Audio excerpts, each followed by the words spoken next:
அனைவருக்கும் வணக்கம். கேஃபிடியா Tamil YouTube channel மீண்டும் உங்களெல்லாம் சந்திப்பதில் எனக்கு மிக்க மகிழ்ச்சி. இன்றைய ஒரு பதிவில் வந்து நான் பேசக்கூடிய ஒரு விஷயம் என்னன்னா, போர்ட்ஃபோலியோ ரீபேலன்சிங் பத்தி நான் பேசப் போறேன். அதை விட முன்னாடி வந்து பார்த்தீங்கன்னா, நம்ம யூடியூப் சேனல்ல முதல் முறையாக நீங்க பார்த்துட்டு இருக்கீங்கன்னா, நம்ம யூடியூப் சேனலை சப்ஸ்கிரைப் பண்ணுங்க. பக்கத்துல இருக்கக்கூடிய பெல் ஐகானை தட்டி விடுங்க. உங்களுக்கு ஏதாவது கருத்துக்கள் இருந்துச்சுன்னா, கமெண்ட்கள் வழியாக தெரிவித்துக் கொள்ளலாம். அதே போல வந்து பார்த்தீங்கன்னா, இந்த வீடியோஸ் வந்து உங்க நண்பர்களுக்கும், உங்களுடைய உறவினர்களுக்கும் வந்து இதை வந்து ஷேர் பண்ணுங்க. அவங்களுக்கும் நம்ம சேனலை சப்ஸ்கிரைப் பண்றதுக்கு பரிந்துரை செய்யுங்கன்னு சொல்லிட்டு, இந்த ஒரு பதிவை வந்து நான் ஆரம்பிக்கிறேன். போர்ட்ஃபோலியோ அப்படின்னா என்னன்னா, நம்மகிட்ட இருக்கக்கூடிய சொத்துக்களுடைய ஒரு தொகை. ஒரு ஒரு சூட்கேஸ்ல வந்து எல்லா சொத்துக்களையும் ஒரே இடத்துல வச்சோம் அப்படின்னு என்ன நம்ம பார்க்குறோமோ, அதுதான் வந்து பார்த்தீங்கன்னா, ஒரு போர்ட்ஃபோலியோன்னு சொல்லலாம். ஸோ நம்ம வாங்கக்கூடிய ஒரு சொத்துக்கள் வந்து ஃபிசிக்கலாவும் இருக்கலாம், டிஜிட்டலாவும் இருக்கலாம். ஸோ ஃபிசிக்கலா இருக்கக்கூடிய சொத்துக்கள் அப்படின்னு பார்க்குறப்போ தங்கம் இருக்கலாம், வெள்ளி இருக்கலாம். அதேபோல வீடு, ப்ராப்பர்ட்டி, நிலம் இது எல்லாமே வந்து பார்த்தீங்கன்னா, ஃபிசிக்கலான ஒரு அசெட்ஸா இருக்கு அப்படின்ற ஒரு விஷயம். அதே வந்து பார்த்தீங்கன்னா, டிஜிட்டலா இருக்கக்கூடிய அசெட்ஸ் அப்படின்னு பார்த்தீங்கன்னா, ஸ்டாக்ஸா இருக்கட்டும், கிரிப்டோவா இருக்கட்டும், அதே போலவே உங்க ஐபி புரொடெக்ஷன் பண்ண காப்பிரைட்டா இருக்கலாம். அல்லது பேட்டன்ட்டா இருக்கலாம். இதெல்லாம் வந்து பார்த்தீங்கன்னா, உங்களுடைய டிஜிட்டல் அசெட்ஸா இருக்கு. இதெல்லாம் உங்களுக்கு வந்து ரிட்டர்ன்ஸ் குடுக்கக்கூடிய ஒரு அசெட்ஸா இருக்கு அப்படின்ற ஒரு விஷயம். ஸோ இப்போ வந்து போர்ட்ஃபோலியோ அப்படின்னு நான் சொல்லப்போது நெறைய வகைக வகைகள் கூட இருக்கு போர்ட்ஃபோலியோல. அது வந்து எப்படின்னா, ஒருத்தருடைய ரிஸ்க் ப்ரொஃபைல பொறுத்து வந்து அந்த போர்ட்ஃபோலியோ வந்து டிசைட் பண்ணியிருப்பாங்க அப்படின்ற ஒரு விஷயம். சில பேருக்கு வந்து பார்த்தீங்கன்னா, லோ ரிஸ்க்கா இருக்கணும். ஆனா அதிகமான ரிட்டர்ன்ஸ் குடுக்கணும் அப்படின்ற எதிர்பார்ப்போட இருப்பாங்க. சில பேர் ஹை ரிஸ்க் எடுக்கிறதுக்கு தயார். அதுக்கேத்த மாரி ஹை ரிட்டர்ன்ஸ் எனக்கு வந்தாலும் நான் தயாரா இருக்கேன் அப்படின்றவங்களும் இருப்பாங்க. சில பேர் என்ன பண்ணுவாங்கன்னா, தங்களுடைய பணத்த வந்து தக்க வச்சுக்கணும். கேப்பிட்டல் பிரிசர்வேஷன பத்தி யோசிச்சுட்டு இருப்பாங்க. இன்னும் சில பேர் என்ன பண்ணுவாங்க அப்படின்னு பார்த்தீங்கன்னா, கேப்பிட்டல் பிரிசர்வேஷன 2வதா கன்சிடர் பண்ணி அவங்க வந்து ஹை ரிஸ்க்கான அசெட்ஸ்ல வந்து போடுறதுக்கு முன் வந்திருக்கலாம். அல்லது முடிவு செஞ்சிருக்கலாம். ஸோ இந்த மாதிரியான டிஃப்ரெண்ட் கேட்டகரியில வந்து டிஃப்ரெண்ட் சைக்காலஜி உள்ள மனிதர்கள், டிஃப்ரெண்ட் ஏஜ் குரூப்ல இருக்கிறவங்க வந்து இந்த மாதிரி முதலீடுல வந்து அவங்க போர்ட்ஃபோலியோவ பில்ட் பண்ணியிருப்பாங்க அப்படின்ற ஒரு விஷயம். ஸோ இந்த மாதிரியான நபர்கள் வந்து போர்ட்ஃபோலியோ வந்து பில்ட் பண்ண பிறகு, சில நேரங்கள்ல என்ன ஆகும் அப்படின்னா, அந்த எக்ஸ்போஷர் அப்படின்னு சொல்லக்கூடிய ஒரு அம்சம் இருக்கும். அதாவது எக்விட்டிக்கு எவ்வளோ எக்ஸ்போஷர் குடுத்துருப்போம், டெட் இன்ஸ்ட்ருமெண்ட்ஸ் ஆன பாண்ட்ஸ் ஆகட்டும், அல்லது எஃப்டி ஆகட்டும், அதுக்கு எவ்வளோ எக்ஸ்போஷர் குடுத்துருப்போம். இந்த மாதிரியான விஷயங்கள் வந்து எப்பவுமே வந்து ஒருத்தர் வந்து கையாளுவாங்க. ஸோ அந்த போர்ட்ஃபோலியோ ஒரு பேலன்ஸ்டு போர்ட்ஃபோலியோ இருக்கிறதுனால வந்து பார்த்தீங்கன்னா, ஒரு நீண்ட காலத்தில வந்து பணம் வந்து பிரிசர்வேஷன் பண்றதுக்காக, அதாவது பணம் வந்து பத்திரப்படுத்துறதுக்கு அது உதவும். அதேபோல வந்து பார்த்தீங்கன்னா, லாங் டெர்முக்கு வந்து பார்த்தீங்கன்னா, எந்த விதமான பாதிப்பும் இருக்காது. மார்க்கெட்ல சந்தையில ஆகக்கூடிய ஏற்றத்தாழ்வு ஏதாவது நடந்துச்சுனாலும் கூட அதுலேருந்து பிரிவென்ஷன் பண்றதுக்காக இந்த பேலன்ஸ்டு போர்ட்ஃபோலியோ வந்து நெறைய பேர் வந்து மெயின்டெயின் பண்ணுவாங்கன்ற ஒரு விஷயம். ஸோ நீங்க வந்து இளைஞரா இருக்கிறீங்க, உங்களுடைய வயது ரொம்ப குறைவா இருக்கு அப்படின்றவங்க, ஹை ரிஸ்க் இன்வெஸ்ட்மெண்ட்ஸ கூட நீங்க முதலீடு செய்யலாம்னு சொல்லி நெறைய செபி ரெஜிஸ்டர்ட் ஃபினான்ஷியல் அட்வைசர் சொல்லுவாங்க. உங்க நகரத்தில இருக்கக்கூடிய செபி ரெஜிஸ்டர்ட் ஃபினான்ஷியல் அட்வைசர வந்து கன்சல்ட் பண்ணிட்டு நீங்க எந்த விதமான இன்வெஸ்ட்மெண்ட்ட வந்து நீங்க இது பண்ணுங்க, முன்னிலைப்படுத்திக்கோங்க. இன்வெஸ்ட் பண்ணதுக்கு முன் வாங்க அப்படின்னு சொல்லிட்டு, இந்த ஒரு பதிவுல வந்து நான் இந்த போர்ட்ஃபோலியோ ரீபேலன்சிங்க பத்தி பேசப் போறேன். இப்ப நான் சொன்ன மாதிரியே ஒரு போர்ட்ஃபோலியோல வந்து பார்த்தீங்கன்னா, நெறைய வகைகள் இருக்கு. சிலர் வந்து பார்த்தீங்கன்னா, ரிஸ்க்க பொறுத்து தான் அப்படின்னு நான் எப்படி சொன்னேனோ, சில பேரு ஈக்விட்டிக்கு முக்கியத்துவம் குடுத்து 75% ஈக்விட்டி, 25% டெட்டான பாண்ட்ஸ், எஃப்டிஸ்ல வந்து முதலீடு செஞ்சிருப்பாங்க.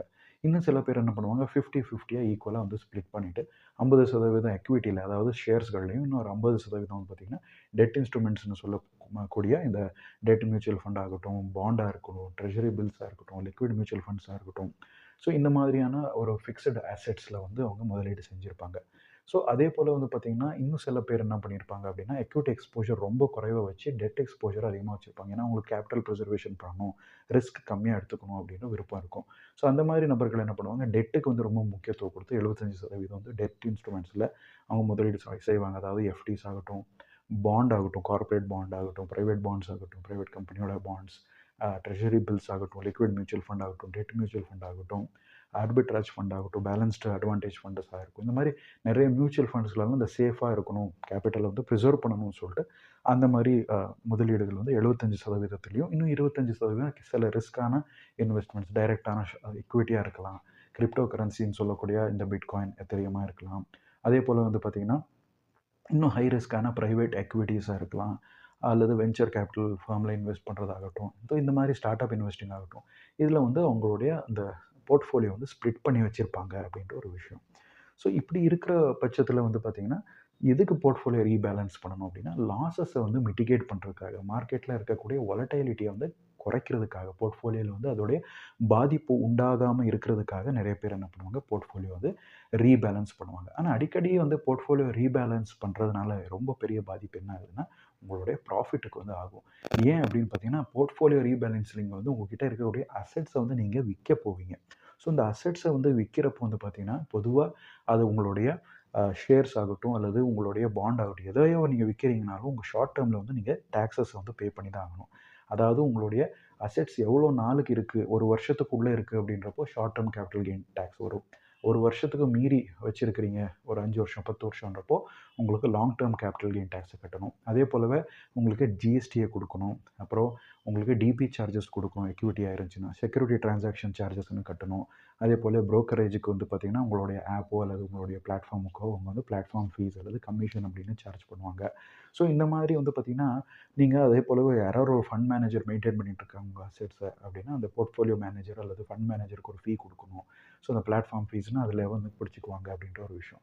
ஸோ இந்த மாதிரி போர்ட்ஃபோலியோ ரீபேலன்சிங் அடிக்கடி பண்ணுறதுனால ஒரு நீண்ட காலத்தில் நீங்கள் பார்க்குறப்போ வந்து உங்களுடைய ரிட்டர்ன்ஸ் வந்து ரொம்ப குறைவாக இருக்கும். ஏன்னா பாதி வந்து பார்த்திங்கன்னா ஒரு ஃபீஸ்லையும், ஜிஎஸ்டிலையும், டேக்ஸ்லையும், லாங் டேர்ம் கேபிட்டல் கெயின் டேக்ஸ்லையும் இந்த மாதிரி உங்களுடைய ப்ராஃபிட்டோடைய ஒரு பக்கம் வந்து பார்த்திங்கன்னா, இந்த மாதிரி ஃபீஸஸ்லேயே அது வந்து கரைஞ்சு போகிறதுனால வந்து பார்த்திங்கன்னா, உங்களுக்கு அடிக்கடி போர்ட்ஃபோலியோ ரீபேலன்சிங் பண்ணுறதுனால உங்களுக்கு லாஸஸ் தான் லாங் டேர்மில் நடக்கும் அப்படின்ற ஒரு விஷயம்.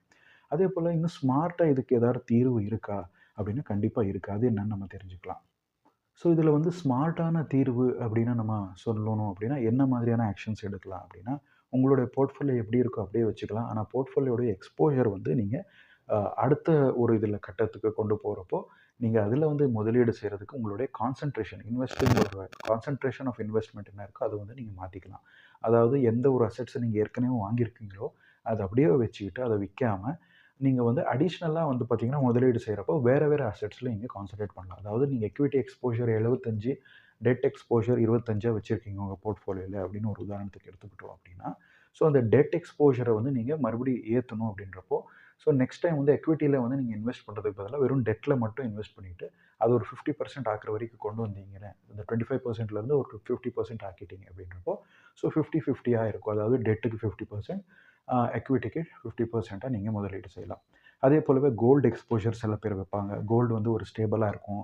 கேபிட்டல் வந்து பார்த்திங்கன்னா ரொம்ப டீகே ஆகாது. அதாவது வந்து பார்த்திங்கன்னா மார்க்கெட் ஃப்ளக்சுவேஷன் அதிகமாக இல்லாமல் இருக்கும். ஸோ ஒரு ஸ்டெபிலிட்டி கொடுக்கும் போர்ட்ஃபோலியோக்குன்றதுனால நிறைய பேர் கோல்டில் கூட முதலீடு செய்கிறாங்க. அதன் வழியாக கூட வந்து பார்த்திங்கன்னா உங்கள் போர்ட்ஃபோலியோ வந்து ஒரு ஸ்டேபிளான ஒரு போர்ட்ஃபோலியோ அங்கனால் பில்ட் பண்ண முடியும் அப்படின்ற ஒரு விஷயம்.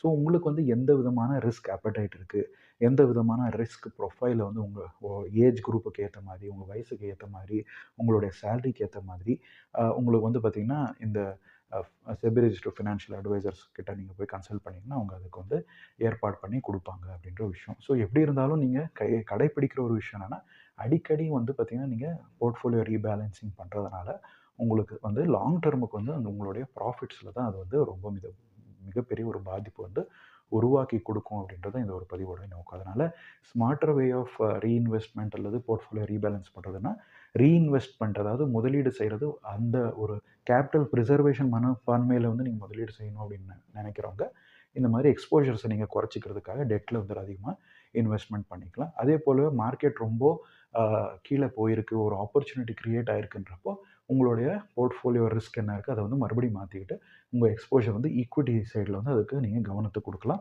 அதன் வழியாக ஈக்விட்டி இன்வெஸ்ட்மெண்ட் மூலமாக நீங்கள் உங்களுடைய போர்ட்ஃபோலியோ விரிவாக்கம் பண்ணிக்கலாம், எக்ஸ்பேன்ஷன் பண்ணிக்கலாம் அப்படின்ற ஒரு விஷயம்.